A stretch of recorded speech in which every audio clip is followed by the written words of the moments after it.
Girls cooking, OMG I can't wait to finally cook. Boys cooking, cheesecake. Watching Titanic. Girls, OMG I'm crying. Boys, that's not even sad.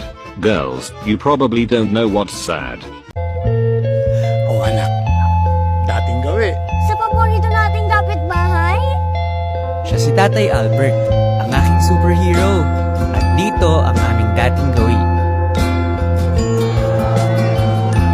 Nandiyan siya palagi. Sa lahat ng bagay. Laging kasama. Siya ang lakas ng aming pamilya. Pero isang gabi, uwi si Tatay Albert.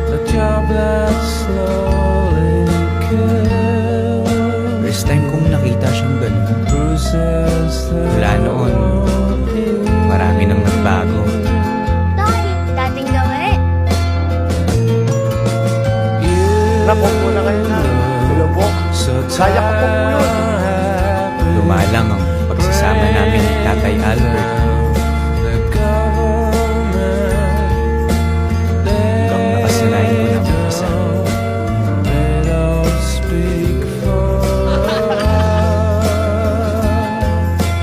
Habang si Tatay patuloy sa pagkayod,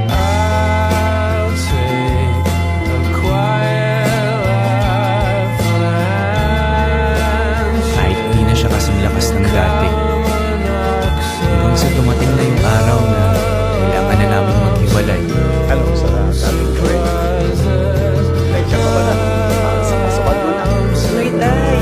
Ito po ba yung latest na cellphone? Nakikita na kaya lang po. Second hand lang naman yan eh. Salamat na rin po. Alam kong ginagawa ni Tatay ang lahat ng mga kaya niya para sa amin. Yun din ang gagawin ko.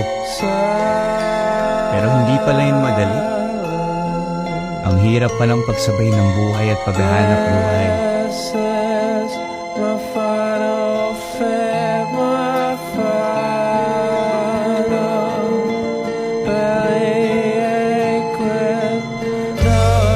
Uy, paano ba to? Ang kulit, kanina magkatabi mo pa po. Hello anak.